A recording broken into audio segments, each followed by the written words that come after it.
आज बड़ी बुरी प्रॉब्लम में फंस गए हैं भाई। लोग ये समझते हैं कि मेरे पास मैसेजेस आते हैं, जी आप तो बड़े घूमते रहते हैं, वीडियो बनाते रहते हैं। मेरा आज सारा दिन जो है ना वो ख़राब हो गया, क्योंकि मेरा जो ट्रक है ना उसके अंदर एक प्रॉब्लम हो गया। हम यहाँ पे शिपमेंट डिलीवर करने आए थे। तो बेसिकली क्या होता है कि इनका ना ये ग्राउंड है, ये तो ग्राउंड के ऊपर हमें इनको शिपमेंट उतार के देनी पड़ती है। तो यहाँ पे सिचुएशन ये हुई कि ये मेरे जो लिफ्ट होती है ना ये ब्रेक हो गई है। तो अब ये मैं बंद नहीं कर सकता। अब जब मैं बंद नहीं कर सकता मैं इसको चला नहीं सकता।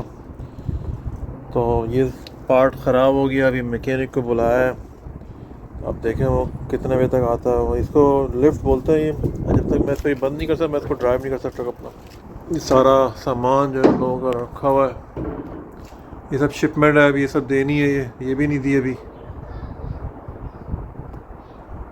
तो बता रहा था कि मतलब कि ये सारे मामला होते हैं, बड़ा स्ट्रेसफुल हो जाता है बंदा इस तरह की जब चीज़ें होती हैं ना उसके अंदर। फिर ये कि आप कुछ कर नहीं सकते, फिर बहुत ज़्यादा आदमी की परेशानी होती है कि यार कहाँ फंस गए, पूरा दिन बर्बाद हो गया। और जिस कस्टमर के पास जाना था वो भी परेशान हो रहा है, एक नया कस्टमर मिला था तो वो हाथ से निकल गया। तो ये सब चीज़ें होती हैं लाइफ में, बाद में बहुत ज़्यादा स्ट्रेसफुल होता है, परेशानी होती है कि यार किस तरह का जो है। क्योंकि देखें व्हील बेस्ड जो जॉब्स होती हैं ना उसके अंदर मसला यही होता है कि भाई आपका व्हील जब तक चल रहा है तो ठीक है, लेकिन जब आपका व्हील ख़राब हुआ तो फिर आपकी जो है ना वो बुरा टाइम शुरू हो जाता है। उसके अंदर क्या होता है फिर कि अगर आप आउटडोर निकले हुए हैं तो आपको अपना जो व्हीकल है ना वो अपने या तो आप उसको टो करवा कर लेके जाएं, तो टो ट्रक वाला आता है। इस टाइम पे ना हर आदमी है ना आपसे पैसे ओवर चार्जिंग करता है, क्योंकि आप मुसीबत में फंसे हुए होते हो। तो मोबाइल वाला आ रहा है फिक्स करने वाला, वो पैसे आपसे ज़्यादा चार्ज करेगा। और अगर कोई टो करने वाला आ रहा था वो आपसे पैसे चार्ज करेगा। मतलब समझ लें हर आदमी की एक तरीके से ना वो लॉटरी टाइप की चीज़ होती है कि उनको पता होता है कि बंदा मुसीबत में फंसा हुआ है, तो उससे जो है ना वो ज़्यादा से ज़्यादा पैसे चार्ज करो। तो ये सिचुएशन इस तरह की आती है। इसके अंदर जो है ना फिर वो बाद बहुत ज़्यादा डिप्रेशन होता है कि यार एक तो आपका पूरा दिन बर्बाद हो गया, फिर जो दूसरा मोबाइल वाला आ रहा है वो आपसे पैसे चार्ज करेगा। अगर वो ठीक नहीं कर सका तो फिर आपको टो ट्रक वाले को बुलाना पड़ेगा, जो आपको टो ट्रक लेके जाएगा फिर वो मैकेनिक के पास वर्कशॉप पे। तो ये सारी सिचुएशन होती है। इसमें जो है ना बहुत ज़्यादा पैनिक होता है। मेरा आज का मेरा दिन जो है ना वो बहुत ज़्यादा ट्रबल में, बहुत ज़्यादा डिप्रेशन स्ट्रेस के अंदर मेरा गुजरा है और गुज़र रहा है। मैं अभी वेट कर रहा हूँ कि वो जिस बंदे को मैंने बुलाया कि वो आ जाए, आके फिर वो ऑन साइट के ऊपर जो है ना वो उसको ठीक कर दे। तो देखें वो आता है तो उसके बाद फिर ये सारा मसला होता है। अभी तक तो बाहर वेट ही कर रहे हैं। थैंक यू, दुआ करें।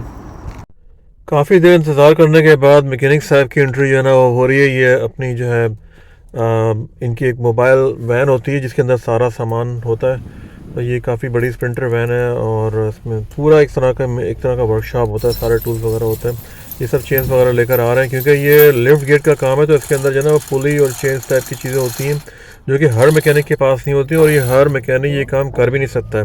तो इस तरह का जो लिफ्ट जो होती हैं ट्रक की बैक के ऊपर, तो उसके लिए जो है ना वो स्पेशल किस्म के टूल्स होते हैं, स्पेशल किस्म के मैकेनिक्स होते हैं। और ज़्यादातर यहाँ टोरंटो के अंदर मोबाइल मैकेनिक्स आपको मिल जाएंगे, लेकिन क्या है कि वो ये इस टाइप के जो जॉब्स होती है ना वो हर आदमी नहीं करता है। तो मेरी आज खुशकिस्मती है कि मुझे ये बंदा मिल गया, इसका नाम टोनी। तो काफ़ी इसने प्राइसेस भी बहुत अच्छी की है। हमें वेट तो खैर करना पड़ा तकरीबन, जब हम तकरीबन 3 से 4 घंटे यहाँ में फंसे रहे और हमारा दिन भी समझे सब ख़राब हो गया था। लेकिन बहरहाल ये है कि ये सब चीज़ें तो पार्ट ऑफ लाइफ है, क्योंकि ट्रक्स वगैरह ट्रांसपोर्टेशन की जो जॉब्स होती हैं ना उसके अंदर ब्रेक-इन्स जो है ना बहुत होती हैं। ट्रक आपका चाहे पुराना हो, चाहे मीडियम हो, चाहे नया हो, सारे ट्रक जो है ना सब वो ब्रेक डाउन होते हैं। मैंने हाईवेज़ के ऊपर बड़े बड़े ट्रक्स को मैंने देखा है, जो नए ट्रक्स हैं वो भी ब्रेक डाउन होते हैं। सेंसर का मसला है, कोई इलेक्ट्रिक प्रॉब्लम आ गया, ये सारा जो है ना इनका ये पूरा वर्कशॉप है। इसमें उन्होंने ये जनरेटर भी लगाया हुआ है जिससे ये पावर लेते हैं, और पावर लेके जो है ना जैसे कोई वेल्ड करना हो, कुछ करना हो, तो ये सारा इसके पास जो है ना ये इंतज़ाम होता है। सब टूल्स होते हैं, सारी एसेसरीज़ होती हैं। तो इसमें फ़ायदा क्या होता है कि आपको जो है ना वो जाने की ज़रूरत नहीं पड़ती। आप ऑन साइड पे जहाँ पर ट्रक रहा हो वहीं पे अगर ये छोटी मोटी चीज़ें टाइप की होती है तो वो वहीं पे आपकी रहती है। वरना आपको जो है ट्रक जो टो करके लेके जाएगा उसका देना पड़ेगा, और फिर मैकेनिक है उसका देना पड़ेगा। तो ये इस तरह के मोबाइल मैकेनिक होते हैं ना, ये आपके पास इनके पास सारे नंबर्स होने चाहिए। कभी भी ख़राब हो जाए, कुछ हो जाए तो आप कॉल करें तो ऑन साइड से आके जो है ना, पैसे थोड़े मुनासिब ही होते हैं। ये देखें सारा वेल्डिंग भी कर रहा है, क्योंकि ये मेरा जो लिफ्ट जो थी ना ये इसका बोल्ट टूट गया था, तो उसको जो है ना सारा फिक्स किया प्रॉपर तरीके, बहुत मेहनत वाला उसने काम किया है। लेकिन भाई अल्लाह का शुक्र है कि बंदा भी सही मिल गया, जॉब भी डन हो गई और हम जो है ना अपने जॉब पे दोबारा निकलेंगे। अल्लाह हाफिज़, थैंक यू।